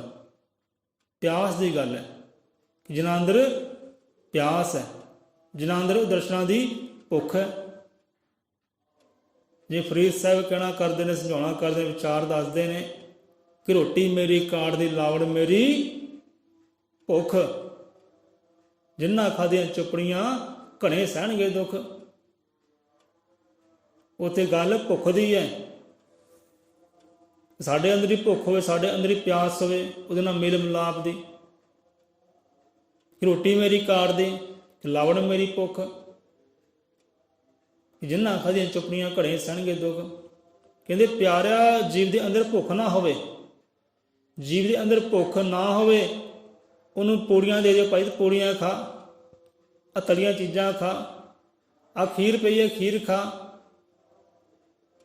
36 ਪ੍ਰਕਾਰ ਦੇ ਭੋਜਨ ਰੱਖ ਦਿੱਤੇ ਜਾਣ, ਬੰਦੇ ਨੂੰ ਭੁੱਖ ਹੀ ਨਾ ਹੋਵੇ, ਤੇ ਨੀਤ ਮਾੜੀ ਦਾ ਖਾ ਲਵੇ। ਢਿੱਡ ਤਾਂ ਭਰਿਆ ਹੈ, ਢਿੱਡ ਤਾਂ ਰੱਜਿਆ ਹੈ, ਨੀਤ ਨਹੀਂ ਭਰੀ, ਉਹ ਖਾ ਲਵੇ ਤਾਂ ਕੀ ਹੋਏਗਾ? ਕੀ ਭੁੱਖ ਨਹੀਂ ਹੈ? ਭੋਜਨ ਨੂੰ ਖਾ ਸਕਾਂ, ਭੁੱਖ ਨਹੀਂ ਹੈ। ਜਦੋਂ ਭੁੱਖ ਹੁੰਦੀ ਹੈ ਜੀਵ ਨੂੰ, ਉਦੋਂ ਰੋਟੀ ਵੀ ਆਨੰਦ ਦਿੰਦੀ ਹੈ। ਹੁਣ ਭੁੱਖ ਅੰਦਰ ਹੈ ਨਹੀਂ ਹੈ, ਤੇ ਚੰਗੇ ਪਕਵਾਨ ਦੇਖ ਕੇ, ਚੰਗੀਆਂ ਤਲੀਆਂ ਮਲੀਆਂ ਚੀਜ਼ਾਂ ਦੇਖ ਕੇ ਬੰਦਾ ਖਾਣੀਆਂ ਕਰ ਲੈ, ਲਾਲਚ ਕਰ ਲੈ, ਤਾਂ ਕੀ ਹੋਏਗਾ ਫਿਰ? ਅੱਜ ਬੀਬੀਆਂ ਕੀ ਕਰਦੀਆਂ, ਪਾਰਟੀ ਜਾਂਦੀਆਂ, ਵਿਆਹ ਜਾਂਦੀਆਂ ਨੇ, ਭਾਈ ਭਰ ਲਓ ਪਰਸ, ਪਰਸਾਂ ਵਿੱਚ ਪਾ ਲਓ, ਘਰ ਜਾ ਕੇ ਖਾਵਾਂਗੇ। ਡਾਕਟਰ ਨੇ ਕਿਹਾ ਪਕੌੜੇ ਨਹੀਂ ਖਾਣੇ, ਤਲੀ ਚੀਜ਼ਾਂ ਨਹੀਂ ਖਾਣੀਆਂ, ਪਰ ਖਾਣੀਆਂ ਫਿਰ ਵੀ ਕਿਉਂਕਿ ਰਹਿ ਨਹੀਂ ਹੁੰਦਾ, ਰਹਿ ਨਹੀਂ ਹੁੰਦਾ। ਅੰਦਰ ਭੁੱਖ ਵੀ ਹੈ ਨਹੀਂ, ਪਰ ਖਾਣੀ ਚੀਜ਼ਾਂ ਫੇਰ ਵੀ ਹੈ। ਤੇ ਬਾਅਦ 'ਚ ਹੁੰਦਾ ਕੀ ਹੈ? ਬਾਅਦ 'ਚ ਹੁੰਦੀ ਹੈ ਬਿਮਾਰੀਆਂ, ਘਣੇ ਸਹਿਣਗੇ ਦੁੱਖ। ਫਿਰ ਦੁੱਖ ਸਹਿਣੇ ਪੈਂਦੇ ਹੈ, ਕਿਉਂਕਿ ਬਿਨਾਂ ਭੁੱਖ ਤੋਂ ਚੀਜ਼ ਨੂੰ ਖਾਵਾਂਗੇ ਤਾਂ ਦੁੱਖ ਹੀ ਸਹਿਣੇ ਪੈਣਗੇ, ਬਿਮਾਰੀਆਂ ਅੰਦਰ ਪੈਦਾ ਹੋਣਗੀਆਂ। ਫਿਰ ਦੌੜਾਂਗੇ ਡਾਕਟਰਾਂ ਦੇ ਵੱਲ। ਡਾਕਟਰ ਕਹਿੰਦਾ ਬੀਬਾ ਤੈਨੂੰ ਕਿਹਾ ਸੀ ਨਾ ਚੀਜ਼ ਖਾਈ, ਕਿਉਂ ਖਾਧੀ? ਫਿਰ ਕਿਉਂ ਲਾਲਚ ਕੀਤਾ? ਨੀਤ ਨਹੀਂ ਭਰਦੀ, ਬੰਦੇ ਢਿੱਡ ਭਰ ਜਾਂਦਾ ਹੈ। ਰੋਟੀ ਮੇਰੀ ਕਾੜ ਦੀ, ਕਿ ਅੰਦਰ ਭੁੱਖ ਹੋਵੇ ਨਾ, ਫਿਰ ਭਾਵੇਂ ਲੱਕੜ ਦੀ ਰੋਟੀ ਕਿਉਂ ਨਾ ਹੋਵੇ, ਭਾਵੇਂ ਕਿ ਸੁੱਕੀ ਰੋਟੀ ਕਿਉਂ ਨਾ ਹੋਵੇ, ਸੁੱਕੀ ਰੋਟੀ ਵੀ ਆਨੰਦ ਦਿੰਦੀ। ਭਾਵੇਂ ਚਾਰ ਨਾ ਖਾ ਲਓ, ਮਿਰਚ ਨਾ ਖਾ ਲਓ, ਲੂਣ ਲਾ ਕੇ ਖਾ ਲਓ, ਉਹ ਵੀ ਆਨੰਦ ਦਿੰਦੀ, ਉਹ ਵੀ ਅੰਦਰ ਜਾ ਕੇ ਸੁੱਖ ਬਣ ਜਾਂਦੀ। ਜੇ ਭੁੱਖ ਨਾ ਹੋਵੇ, ਭਾਵੇਂ ਤਰੀਆਂ 'ਚ 36 ਪ੍ਰਕਾਰ ਦੇ ਭੋਜਨ ਰੱਖ ਦਿਓ, ਉਹ ਦੁੱਖ ਹੀ ਬਣਨਗੇ, ਉਹ ਸੁੱਖ ਨਹੀਂ ਬਣਦੇ। ਸੋ ਗੱਲ ਭੁੱਖ ਦੀ ਹੈ, ਪਰ ਇੱਧਰ ਗੱਲ ਪਿਆਸ ਦੀ ਹੈ। ਰੋਟੀ ਮੇਰੀ ਕਾੜ ਦੀ ਲਾਵੜ ਮੇਰੀ ਭੁੱਖ, ਜਿਨ੍ਹਾਂ ਖਾਧੀਆਂ ਚੁਪੜੀਆਂ ਘਣੇ ਸਹਿਣਗੇ ਦੁੱਖ। ਸੋ ਭੁੱਖ ਹੋਵੇ ਤਾਂ ਸੁੱਕੀ ਰੋਟੀ ਵੀ ਆਨੰਦ ਦਿੰਦੀ ਹੈ, ਸੁੱਖ ਬਣਦੀ ਹੈ, ਉਹ ਦੁੱਖ ਨਹੀਂ ਬਣਦੀ। ਹੁਣ ਪਿਆਸ ਦੀ ਗੱਲ ਆਈ ਹੈ, ਮਹਾਰਾਜ ਦੱਸਦੇ ਨੇ ਕਿ ਪ੍ਰਮਾਤਮਾ ਮੇਲ ਮਿਲਾਪ ਦੀ ਪਿਆਸ ਹੋਵੇ, ਕਿ ਜਿੱਦਾਂ ਨਦੀਆਂ ਨੂੰ ਰਹਿੰਦੀ ਹੈ ਪਿਆਸ। ਵਿਚਾਰ ਤਾਂ ਬੜਾ ਲੰਬਾ ਗਹਿਰਾ ਹੈ ਕਿ ਨਦੀਆਂ ਦਿਲ ਦੀ ਪਿਆਸ ਮਿਟਾਉਣ ਭੱਜੀਆਂ ਜਾਣ ਸਾਗਰ ਦੇ ਵੱਲ। ਹੁਣ ਉਹਨਾਂ ਵਿੱਚ ਵਿਛੋੜਾ ਹੁੰਦਾ ਹੈ, ਕਿੱਦਾਂ ਵਿਛੜੇ ਹੋ? ਨਦੀ ਅਲੱਗ ਨਹੀਂ ਹੈ, ਸਾਗਰ ਅਲੱਗ ਨਹੀਂ ਹੈ, ਹੈ ਉਹਦਾ ਹੀ ਅੰਸ਼ ਹੈ। ਕਿਉਂਕਿ ਨਦੀਆਂ ਹੈ, ਇਹ ਸਾਗਰ ਦਾ ਹੀ ਅੰਸ਼ ਹੈ, ਸਾਗਰ ਦਾ ਹੀ ਰੂਪ ਹੈ। ਵਿਛੋੜੇ ਕਿੱਦਾਂ ਪਏ? ਪਿਆਸ ਕਿੱਦਾਂ ਜਾਗੀ? ਕਿਤੇ ਵਿਚਾਰ ਕਰੋ, ਕਿੱਦਾਂ ਵਿਛੋੜੇ ਪਏ ਇਹਨਾਂ ਦੇ, ਤੇ ਮੇਲ ਮਿਲਾਪ ਕਿੱਦਾਂ ਹੁੰਦੇ ਦੇਖੋ। ਕਿਉਂਕਿ ਅੰਦਰ ਖਿੱਚ ਹੁੰਦੀ ਹੈ, ਪਿਆਸ ਹੁੰਦੀ ਹੈ ਕਿ ਜੇ ਤੋਂ ਵਿਛੜੀ ਆ ਨਾ, ਜਿਹੜਾ ਅੰਸ਼ ਹੈ ਉਹਦੇ ਨਾਲ ਮੇਲ ਮਿਲਾਪ ਵੀ ਕਰਨਾ। ਤੇ ਆਪਾਂ ਕੀ ਆ? ਆਪਾਂ ਵੀ ਪਰਮਾਤਮਾ ਦੇ ਅੰਸ਼ ਹੀ ਆ ਨਾ। ਉਹ ਪਰਮਾਤਮਾ ਹੈ, ਆਪਾਂ ਆਤਮਾ ਹੈ, ਇੰਨਾ ਫਰਕ ਹੈ। ਉਹ ਸਾਗਰ ਹੈ, ਇਹ ਨਦੀ ਹੈ, ਇੰਨਾ ਫਰਕ ਹੈ। ਹੁਣ ਪਰਮ ਪਿਤਾ ਪਰਮਾਤਮਾ ਆਦਿ ਕਵੀ ਵਾਣੀ ਨਾਲ ਸਮਝਾਉਣਾ ਕਹਿੰਦੇ ਕਿ ਹੇ ਜੀਵ ਤੂੰ ਕੌਣ ਹੈ? ਹੇ ਜੀਵ, ਹੇ ਪ੍ਰਾਣੀ ਤੂੰ ਕੌਣ ਹੈ? ਤੂੰ ਦੇਹ ਨਹੀਂ ਹੈ। ਆਪਾਂ ਕਦੀ ਨਹੀਂ ਆਪਾਂ ਦੇਹ ਹੈ, ਆਪਾਂ ਸਰੀਰ ਹੈ। ਤੂੰ ਸਰੀਰ ਨਹੀਂ, ਤੂੰ ਦੇਹ ਨਹੀਂ ਹੈ, ਤੂੰ ਆਤਮਾ ਹੈ। ਤੂੰ ਪਰਮਾਤਮਾ ਦੀ ਆਤਮਾ ਹੈ, ਤੂੰ ਦੇਹ ਨਹੀਂ ਹੈ। ਉਹ ਪਰਮਾਤਮਾ ਹੈ, ਤੂੰ ਆਤਮਾ ਹੈ, ਵਿਛੜਿਆ ਹੈ। ਉਹ ਸਾਗਰ ਹੈ, ਤੂੰ ਨਦੀ ਹੈ, ਵਿਛੜਿਆ ਹੈ। ਤੇ ਮੇਲ ਮਿਲਾਪ ਦੀ ਪਿਆਸ ਹੋਵੇ, ਖਿੱਚ ਰੱਖ ਜਰਾ ਪਿਆਸ ਦੀ, ਮਿਲਣ ਦੀ ਖਿੱਚ ਰੱਖ। ਸੋ ਨਦੀਆਂ ਦਿਲ ਦੀ ਪਿਆਸ ਮਿਟਾਉਣ ਭੱਜੀਆਂ ਜਾਣ ਸਾਗਰ ਦੇ ਵੱਲ। ਇੱਕ ਦਿਨ ਨਦੀ ਤੁਰਦੀ ਤੁਰਦੀ ਪਿਆਸ ਰੱਖਦੀ ਹੋਈ, ਭੁੱਖ ਰੱਖਦੀ ਹੋਈ ਸਾਗਰ ਨਾਲ ਮੇਲ ਮਿਲਾਪ ਕਰ ਲੈਂਦੀ ਹੈ, ਤੇ ਇੱਕ ਰੂਪ ਇੱਕ ਰੰਗ ਹੋ ਜਾਂਦੀ ਹੈ। ਸਾਡੇ ਅੰਦਰ ਇਹ ਪਿਆਸ ਹੋਵੇ, ਪਿਆਸ ਨੂੰ ਸਮਝੀਏ। ਸੋ ਏਦਾਂ ਹੀ ਇੱਕ ਸਾਧਕ ਜਾਂਦਾ ਹੈ ਮਹਾਤਮਾ ਕੋਲ, ਬ੍ਰਹਮ ਗਿਆਨੀ ਕੋ, ਆਤਮ ਗਿਆਨੀ ਕੋ ਜਾਂਦਾ ਹੈ। ਆਤਮ ਗਿਆਨੀ ਕੋਲ ਜਾਂਦਾ ਹੈ ਇੱਕ ਸਾਧਕ, ਆਪਣੇ ਆਪ ਨੂੰ ਸੋਧਣ ਵਾਲਾ, ਧਿਆਨ ਕਰਨ ਵਾਲਾ। ਕਹਿਣ ਲੱਗੇ ਸੰਤੋ ਮਹਾਂਪੁਰਖ ਮਹਾਤਮਾ ਜੀ ਬਹੁਤ ਧਿਆਨ ਕਰਦਾ ਹੈ, ਬਹੁਤ ਹੀ ਧਿਆਨ ਕਰਦਾ ਹਾਂ, ਪਰ ਧਿਆਨ ਨੂੰ ਮਹਿਸੂਸ ਨਹੀਂ ਕਰ ਸਕਦਾ। ਧਿਆਨ ਅਨੁਭਵ ਨਹੀਂ ਹੁੰਦਾ, ਮਹਿਸੂਸ ਨਹੀਂ ਹੁੰਦਾ, ਤਬਦੀਲੀ ਨਹੀਂ ਹੋ ਰਹੀ ਕੁਝ ਵੀ, ਨਾ ਮਹਿਸੂਸ ਹੋ ਰਿਹਾ ਹੈ, ਨਾ ਧਿਆਨ ਮਹਿਸੂਸ ਹੁੰਦਾ, ਨਾ ਅਨੁਭਵ ਹੁੰਦਾ, ਨਾ ਤਾਂ ਤਬਦੀਲੀ ਆ ਰਹੀ ਜੀਵਨ ਅੰਦਰ, ਕੋਈ ਤਬਦੀਲੀ ਨਹੀਂ ਹੋਈ।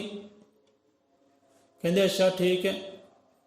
ਕਹਿੰਦੇ ਹਜ਼ਾਰਾਂ ਹੀ ਅਸੀਂ ਸੰਤਾਂ ਮਹਾਂਪੁਰਖਾਂ ਕੋਲ ਗਏ ਹਾਂ, ਮਹਾਤਮਾ ਕੋਲ ਗਏ ਹਾਂ, ਸਾਨੂੰ ਉਹਨਾਂ ਨੇ ਇਹ ਚੀਜ਼ ਦਾ ਅਨੁਭਵ ਨਹੀਂ ਕਰਾਇਆ, ਉਹ ਅਨੁਭਵ ਸਾਨੂੰ ਕਰਾ ਸਕੇ ਨਹੀਂ, ਸਾਡੇ ਅੰਦਰ ਤਬਦੀਲੀ ਲਿਆ ਸਕੇ ਨਹੀਂ। ਤੁਹਾਡੇ ਕੋਲ ਆਏ ਹਾਂ, ਤੁਸੀਂ ਸਾਨੂੰ ਇਹ ਰਾਜ ਦੀ ਗੱਲ ਦੱਸੋ, ਸਾਨੂੰ ਅਨੁਭਵ ਕਰਾਓ, ਸਾਨੂੰ ਮਹਿਸੂਸ ਕਰਾਓ ਕਿ ਧਿਆਨ ਕੀ ਹੁੰਦਾ ਹੈ, ਸਾਡੇ ਜੀਵਨ ਅੰਦਰ ਤਬਦੀਲੀ ਆ ਜਾਏ, ਤੁਸੀਂ ਐਸਾ ਕੁਛ ਕਰੋ। ਮਹਾਤਮਾ ਜੀ ਕਹਿਣ ਲੱਗੇ ਕਿ ਪਿਆਰਿਆ ਧਿਆਨ ਕਰਦਾ ਹੈ, ਤੂੰ ਕਹਿੰਦਾ ਹੈ ਮਹਿਸੂਸ ਨਹੀਂ ਹੁੰਦਾ, ਤੂੰ ਕਹਿੰਦਾ ਤਬਦੀਲੀ ਨਹੀਂ ਆਈ, ਹਜ਼ਾਰਾਂ ਹੀ ਸੰਤਾਂ ਕੋਲ ਗਿਆ ਕਿ ਪਿਆਰਿਆ ਧਿਆਨ ਦੀ ਗੱਲ ਕਰਦਾ ਹੈ ਤੇ ਧਿਆਨ ਬਿਆਨ ਨਹੀਂ ਹੁੰਦਾ। ਕੋਈ ਵੀ ਮਹਾਤਮਾ, ਕੋਈ ਵੀ ਗਿਆਨੀ, ਕੋਈ ਵੀ ਵਿਗਿਆਨੀ ਤੈਨੂੰ ਮਹਿਸੂਸ ਕਰਾ ਸਕਦਾ ਹੀ ਨਹੀਂ, ਕੋਈ ਵੀ ਤੇਰੇ ਅੰਦਰ ਤਬਦੀਲੀ ਲਿਆ ਸਕਦਾ ਨਹੀਂ।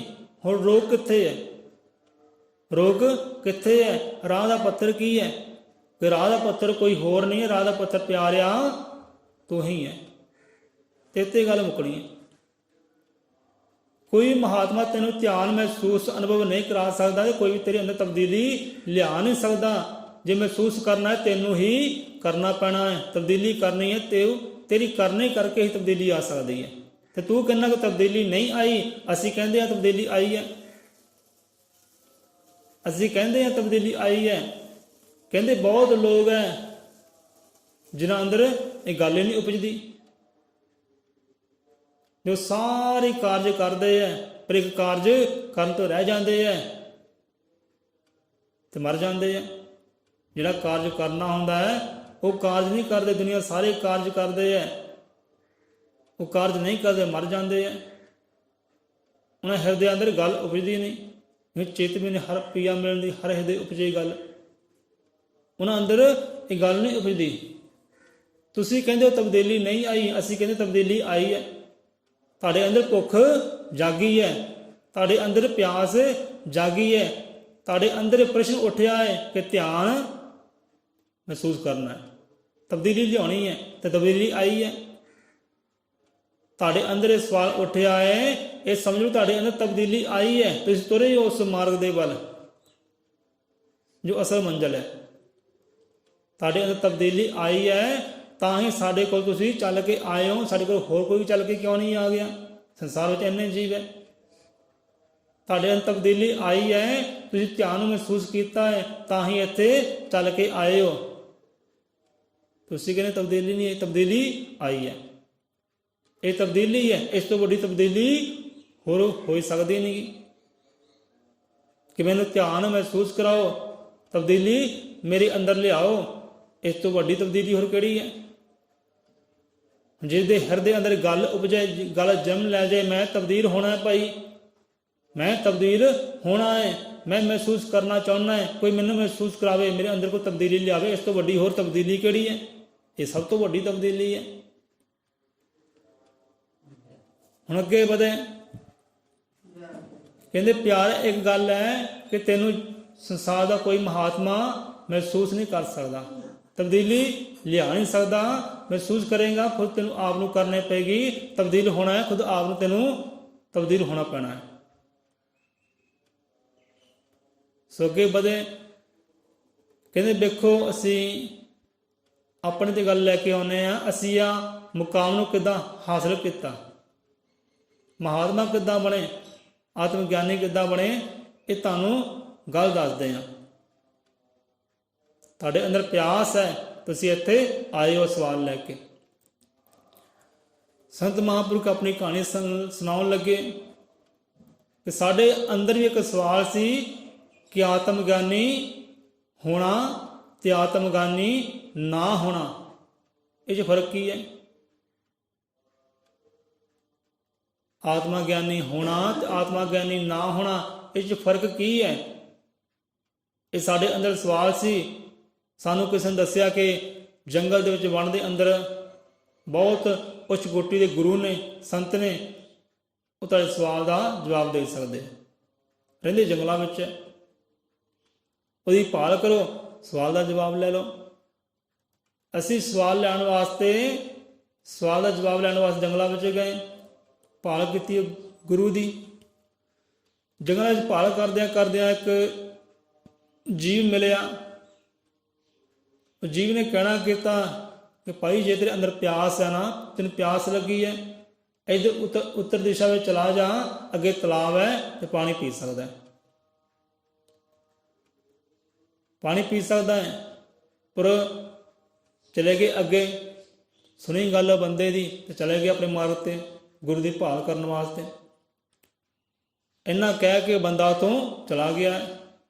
ਅੱਗੇ ਤੁਰੇ ਗਏ ਵਣ ਦੇ ਅੰਦਰ, ਜੰਗਲ ਦੇ ਅੰਦਰ ਅੱਗੇ ਆਈ ਕੁਟੀਆ। ਹੁਣ ਕੁਟੀਆ 'ਤੇ ਪਹੁੰਚਦੇ ਪਿਆਸ ਵੀ ਲੱਗ ਗਈ, ਪਿਆਸ ਵੀ ਲੱਗ ਗਈ। ਹੁਣ ਪਾਣੀ ਦੀ ਤਲਾਸ਼ ਕਰਦੇ ਆ।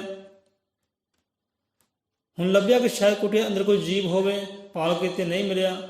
ਤੇ ਕੁਟੀਆ ਬਾਹਰ ਇੱਕ ਜੀਵ ਬੈਠਾ, ਦੇਖਿਆ ਇਹ ਉਹੀ ਬੰਦਾ ਹੈ ਜਿਹੜਾ ਪਹਿਲਾਂ ਮਿਲਿਆ ਸੀ, ਇਹ ਉਹੀ ਬੰਦਾ ਹੈ। ਫਿਰ ਦੁਬਾਰਾ ਮਿਲ ਪਿਆ। ਫਿਰ ਪੁੱਛਿਆ ਕਿ हे ਰੱਬ ਦੇ ਬੰਦੇ, ਸਾਨੂੰ ਪਿਆਸ ਲੱਗੀ ਹੈ, ਪਾਣੀ ਮਿਲੇਗਾ? ਹੁਣ ਉਹਨਾਂ ਨੇ ਕਹਿਣਾ ਕੀ ਕੀਤਾ, ਭਾਈ ਇੱਧਰੋਂ ਪੂਰਬ ਦਿਸ਼ਾ ਵੱਲ ਚਲੇ ਜਾਓ, ਤੁਹਾਨੂੰ ਪਾਣੀ ਮਿਲ ਜਾਏਗਾ, ਪਾਣੀ ਮਿਲ ਜਾਏਗਾ, ਪੂਰਬ ਦਿਸ਼ਾ ਵੱਲ ਚਲੇ ਜਾਓ। ਅਸੀਂ ਪੂਰਬ ਦਿਸ਼ਾ ਵੱਲ ਚਲੇ ਗਏ। ਮਹਾਤਮਾ ਆਪਣੀ ਗੱਲ ਦੱਸਦੇ ਆ। ਪੂਰਬ ਦਿਸ਼ਾ ਵਿੱਚ ਗਏ, ਬੜਾ ਜੰਗਲ ਖੋਲਿਆ, ਬੜਾ ਵਣ ਖੋਲਿਆ, ਪਰ ਪਾਣੀ ਨਾ ਮਿਲਿਆ। ਜਾਨਵਰਾਂ ਤੋਂ ਬਚਦੇ ਬਚਾਉਂਦੇ ਪਾਣੀ ਦੀ ਭਾਲ ਕੀਤੀ, ਜਾਨ ਵਿਪਤਾ ਵਿੱਚ ਪਾਈ। ਵਿਪਤਾ ਵਿੱਚ ਪਾਉਣ ਦੇ ਬਾਵਜੂਦ ਸਾਨੂੰ ਇੱਕ ਫਿਰ ਪਾਣੀ ਦਾ ਸਰੋਤ ਮਿਲਿਆ, ਪਾਣੀ ਦਾ ਸਰੋਤ ਮਿਲਿਆ। ਰੱਜ ਕੇ ਪਾਣੀ ਪੀਤਾ। ਫਿਰ ਸ਼ੁਕਰਾਨਾ ਕਰਨ ਵਾਸਤੇ ਫਿਰ ਉੱਥੇ ਕੁਟੀਆ 'ਤੇ ਆ ਗਏ। ਸ਼ੁਕਰਾਨਾ ਕੀਤਾ ਬੰਦੇ ਦਾ, ਤੇਰਾ ਸ਼ੁਕਰਾਨਾ ਹੈ, ਰਾਹ ਦੱਸਿਆ।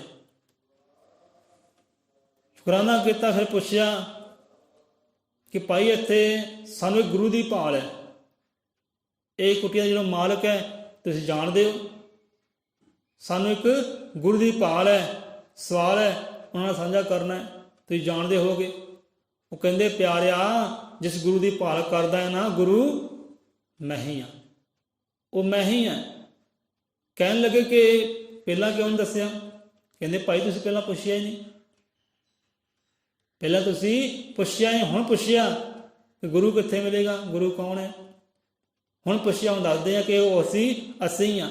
ਜੋ ਪਹਿਲੀ ਵਾਰ ਮਿਲੇ ਉਹ ਵੀ ਅਸੀਂ, ਦੂਜੀ ਵਾਰ ਮਿਲੇ ਉਹ ਵੀ ਅਸੀਂ ਹਾਂ, ਤੇ ਉਹ ਗੁਰੂ ਵੀ ਅਸੀਂ ਹਾਂ। ਜਿਸ ਗੁਰੂ ਤੁਸੀਂ ਭਾਲ ਕਰ ਰਹੇ ਹੋ ਉਹ ਵੀ ਅਸੀਂ ਹਾਂ। ਕਹਿੰਦੇ ਠੀਕ ਹੈ ਗੁਰੂਦੇਵ, ਤੁਹਾਡੇ ਨਾਲ ਮੇਲ ਮਿਲਾਪ ਕਰਨਾ ਸੀ, ਮਹਿਮਾ ਸੁਣੀ ਸੀ, ਤੇ ਚਰਨਾਂ ਵਿੱਚ ਆਪਦੇ ਆਏ ਹਾਂ। ਸਾਡਾ ਇੱਕ ਸਵਾਲ ਹੈ ਕਿ ਆਤਮ ਗਿਆਨੀ ਹੋਣਾ ਤੇ ਆਤਮ ਗਿਆਨੀ ਨਾ ਹੋਣਾ, ਫਰਕ ਕੀ ਹੈ? ਕਹਿੰਦੇ ਫਰਕ, ਅੰਤਰ ਉਹੀ ਹੈ। ਪਿਆਸ ਹੋਵੇ, ਕਹਿੰਦੇ ਅੰਤਰ ਉਹੀ ਹੈ। ਪਿਆਸ ਹੋਵੇ ਤੇ ਪਾਣੀ ਦੀ ਖੋਜ, ਪਿਆਸ ਨਾ ਹੋਵੇ ਪਾਣੀ ਦੀ ਖੋਜ ਕਰਨੀ, ਅੰਤਰ ਉਹੀ ਹੈ। ਗੱਲ ਬੜੀ ਸਮਝਣ ਵਾਲੀ ਹੈ। ਕਹਿੰਦੇ ਪਹਿਲੀ ਵਾਰ ਤੁਹਾਡੇ ਨਾਲ ਮੇਲ ਮਿਲਾਪ ਹੋਏ, ਤੁਹਾਨੂੰ ਪਿਆਸ ਨਹੀਂ ਸੀ, ਫਿਰ ਵੀ ਅਸੀਂ ਪਾਣੀ ਬਾਰੇ ਦੱਸਿਆ ਕਿ ਭਾਈ ਉੱਤਰ ਦਿਸ਼ਾ ਵੱਲ ਚਲੇ ਜਾਓ, ਪਾਣੀ ਮਿਲੇਗਾ। ਪਰ ਤੁਸੀਂ ਗੱਲ ਦਾ ਧਿਆਨ ਨਹੀਂ ਕੀਤਾ, ਉਹ ਗੱਲ ਹਿਰਦੇ ਅੰਦਰ ਧਾਰਨ ਕੀਤੀ ਨਹੀਂ, ਵਿਸਾਰ ਦਿੱਤੀ। ਜਦ ਕਿ ਜੋ ਦੱਸਿਆ ਸੀ ਉਹ ਸੱਚ ਦੱਸਿਆ ਸੀ ਕਿ ਉੱਤਰ ਦਿਸ਼ਾ ਵਿੱਚ ਪਾਣੀ ਦਾ ਸਰੋਤ ਹੈ, ਪਾਣੀ ਪੀ ਲਓ ਜਾ ਕੇ, ਪਰ ਉਸ ਗੱਲ ਨੂੰ ਤੁਸੀਂ ਭੁੱਲ ਗਏ। ਇਹ ਅੰਤਰ ਹੈ। ਜਦੋਂ ਤੁਹਾਨੂੰ ਲੱਗੀ ਪਿਆਸ, ਫਿਰ ਸਾਡੇ ਕੋਲ ਆਏ, ਫਿਰ ਮੇਲ ਮਿਲਾਪ ਹੋਏ, ਫਿਰ ਅਸੀਂ ਕਹਿਣਾ ਕਿਤਾ ਪੂਰਬ ਦਿਸ਼ਾ ਵੱਲ ਚਲੇ ਜਾਓ, ਉਹਦੇ ਪਾਣੀ ਮਿਲੇਗਾ।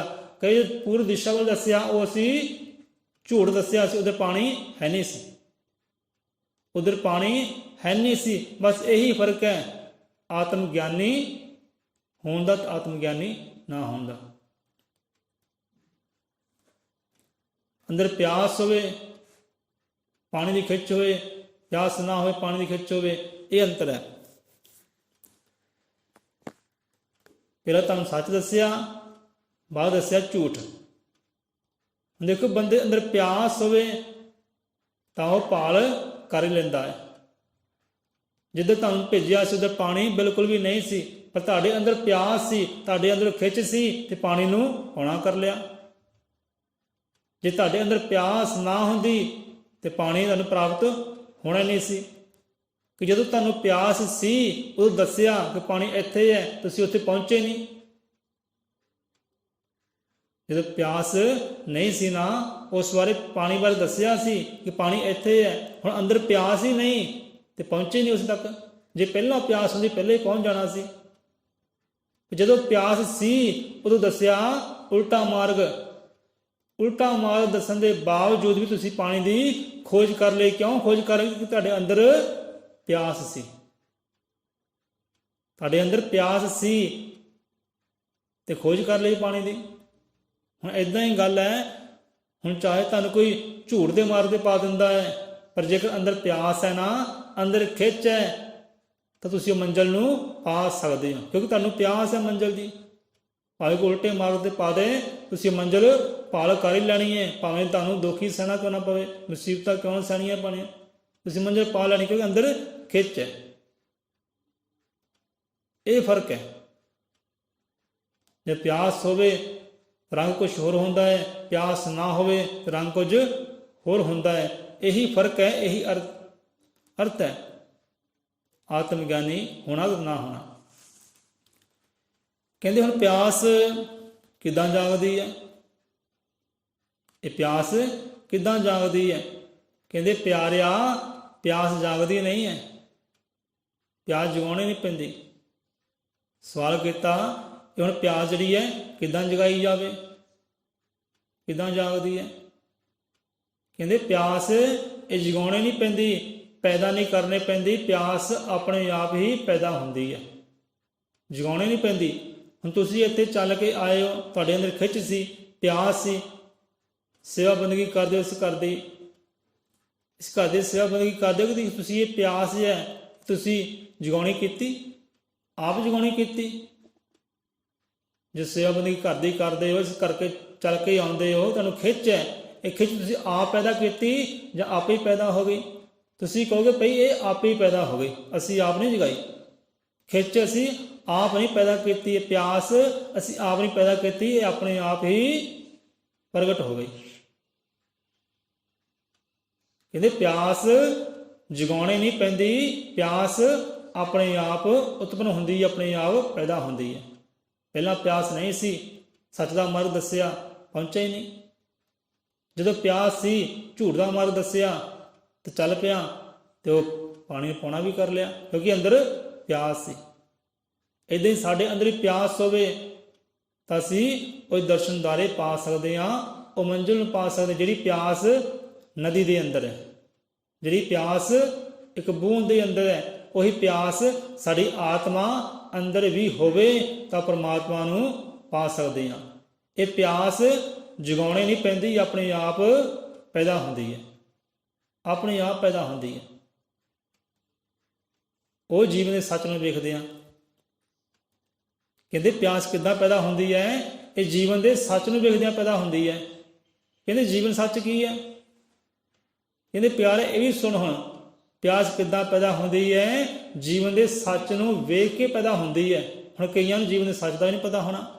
ਜੇ ਜੀਵਨ ਦਾ ਸੱਚ ਦਾ ਪਤਾ ਹੁੰਦਾ ਨਾ, ਤੇ ਇੱਥੇ ਅੱਜ ਰੌਣਕਾਂ ਲੱਗਣੀਆਂ ਸੀ, ਇੱਥੇ ਖਿੱਚ ਹੋਣੀ ਸੀ, ਇੱਥੇ ਪਿਆਸ ਹੋਣੀ ਸੀ, ਇੱਥੇ ਭੁੱਖ ਹੋਣੀ ਸੀ ਕਿ ਮੈਂ ਉਸ ਪਰਮਾਤਮਾ ਰੂਪੀ ਭੋਜਨ ਨੂੰ, ਸੱਚ ਰੂਪੀ ਭੋਜਨ ਨੂੰ ਗ੍ਰਹਿਣ ਕਰਨਾ ਹੈ। ਇਹ ਬਾਣੀ ਵੀ ਸਮਝਾਉਂਦੀ ਹੈ, ਤ੍ਰਿਪਤ ਪਿਆ ਹਰੀ ਭੋਜਨ ਪਾਇਆ, ਤਨ ਮਨ ਨਿਰਮਲ ਨਾਮ ਤੇ ਆਇਆ। ਕਹਿੰਦੇ ਤ੍ਰਿਪਤ ਪਿਆ ਸੱਚ ਭੋਜਨ ਪਾਇਆ, ਤਨ ਮਨ ਨਿਰਮਲ ਨਾਮ ਧਿਆਇਆ। ਤ੍ਰਿਪਤ ਹੋ ਗਿਆ, ਕਹਿੰਦੇ ਹੁਣ ਸੱਚ ਰੂਪੀ ਭੋਜਨ ਨੂੰ ਗ੍ਰਹਿਣ ਕਰ ਲਿਆ। ਹੁਣ ਤ੍ਰਿਪਤ ਹੋ ਗਿਆ, ਤਨ ਵੀ ਨਿਰਮਲ ਤੇ ਮਨ ਵੀ ਨਿਰਮਲ ਹੋ ਗਿਆ। ਹੁਣ ਕਿੱਦਾਂ ਸੱਚ ਰੂਪੀ ਭੋਜਨ ਪਾਇਆ? ਕਿਉਂਕਿ ਅੰਦਰ ਭੁੱਖ ਜਾਗੀ, ਫੇਰ ਹੀ ਪਾਇਆ ਨਾ। ਹੁਣ ਜੀਵਾਂ ਅੰਦਰ ਸੱਚ ਨੂੰ ਪਾਉਣ ਦੀ, ਸੱਚ ਰੂਪੀ ਭੋਜਨ ਨੂੰ ਗ੍ਰਹਿਣ ਕਰਨ ਦੀ ਭੁੱਖ ਹੁੰਦੀ ਤਾਂ ਇੱਥੇ ਹੁੰਦੇ, ਕਿਉਂਕਿ ਅੰਦਰ ਭੁੱਖ ਹੀ ਹੈ ਨਹੀਂ, ਅੰਦਰੋਂ ਪਿਆਸ ਹੀ ਹੈ ਨਹੀਂ। ਕਹਿੰਦੇ ਪਿਆਸ ਕਿੱਦਾਂ ਜਾਗਦੀ ਹੈ? ਜੀਵਨ ਰੂਪੀ ਸੱਚ ਨੂੰ ਵੇਖ ਕੇ ਜਾਗਦੀ। ਹੁਣ ਜੀਵਨ ਦਾ ਸੱਚ ਕੀ ਹੈ? ਕਹਿੰਦੇ ਪਿਆਰਾ ਵੇਖ, ਇੱਕ ਸੁੱਕਾ ਹੋਇਆ ਪੱਤਾ ਵੇਖ, ਇਹੀ ਜੀਵਨ ਦਾ ਸੱਚ ਹੈ। ਇੱਕ ਸੁੱਕਾ ਪੱਤਾ ਵੇਖ, ਉਹ ਸੱਚ ਹੈ। ਹੁਣ ਵਿਚਾਰ ਕਰੋ, ਸੁੱਕਾ ਪੱਤਾ ਸੱਚ ਹੈ, ਇੱਕ ਮੁਰਝਾਇਆ ਹੋਇਆ ਚਿਹਰਾ ਸੱਚ ਹੈ। ਕਿ ਪਹਿਲਾਂ ਚਿਹਰਾ ਹੋਰ ਹੁੰਦਾ ਹੈ ਬਚਪਨ ਵਿੱਚ, ਉਹ ਫਿਰ ਜੋ 80 ਸਾਲ ਦਾ 90 ਸਾਲ ਦਾ ਹੁੰਦਾ ਤੇ ਚਿਹਰੇ 'ਤੇ ਪੈ ਜਾਂਦੀਆਂ ਝੁਰੜੀਆਂ, ਕਹਿੰਦੇ ਉਹ ਸੱਚ ਹੈ। ਉਹ ਸੱਚ ਹੈ ਜੋ ਪਹਿਲਾਂ ਸੀ ਨਾ, ਉਹ ਸੱਚ ਨਹੀਂ ਸੀ। ਅੱਜ ਝੁਰੜੀਆਂ ਪੈ ਗਈਆਂ, ਬੁਢਾਪਾ ਆ ਗਿਆ, ਇਹ ਸੱਚ ਹੈ।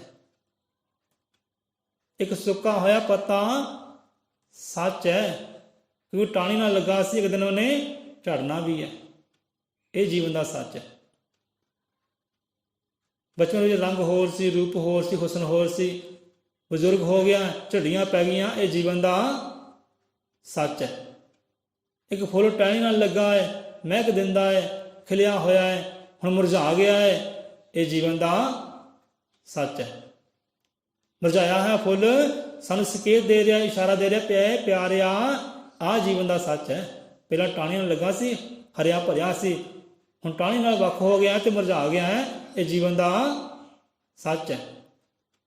ਕਹਿੰਦੇ ਸੰਸਾਰ ਨੂੰ ਵੇਖ, ਜੋ ਵਿਖਾਈ ਦਿੰਦਾ ਹੈ ਉਹ ਕੁਝ ਹੋਰ ਹੈ, ਜੋ ਨਹੀਂ ਵਿਖਾਈ ਦਿੰਦਾ ਉਹ ਜੀਵਨ ਦਾ ਸੱਚ ਹੈ। ਸੰਸਾਰ ਵਿਖਾਈ ਦੇ ਰਿਹਾ ਹੈ, ਬ੍ਰਹਮ ਜਾਲ ਹੈ। ਜੋ ਵਿਖਾਈ ਨਹੀਂ ਦੇ ਰਿਹਾ ਉਹ ਸੱਚ ਹੈ। ਹੁਣ ਕੀ ਨਹੀਂ ਵਿਖਾਈ ਦਿੰਦਾ ਬੰਦੇ ਨੂੰ? ਬੰਦੇ ਨੂੰ ਚੜ੍ਹਦਾ ਸੂਰਜ ਵਿਖਾਈ ਦਿੰਦਾ ਹੈ ਨਾ, ਚੜ੍ਹਦਾ ਸੂਰਜ ਵਿਖਾਈ ਦਿੰਦਾ ਹੈ। ਜਿਵੇਂ ਅੰਦਰ ਪ੍ਰਕਾਸ਼ ਆਉਂਦਾ ਹੈ, ਚਾਨਣ ਆਉਂਦਾ ਹੈ, ਹਨੇਰਾ ਦੂਰ ਹੁੰਦਾ ਹੈ, ਜਦੋਂ ਸ਼ਾਮਾਂ ਪੈਂਦੀਆਂ ਫਿਰ ਉਹ ਜੀਵਨ ਦਾ ਸੱਚ ਹੈ। ਚੜ੍ਹਦੇ ਸੂਰਜ ਨੂੰ ਵੇਖ, ਪ੍ਰਕਾਸ਼ ਨੂੰ ਵੇਖ, ਡੁੱਬਦੇ ਸੂਰਜ ਨੂੰ ਵੇਖ, ਉਹ ਅੰਧਕਾਰ ਨੂੰ ਵੇਖ, ਉਹ ਜੀਵਨ ਦਾ ਸੱਚ ਹੈ।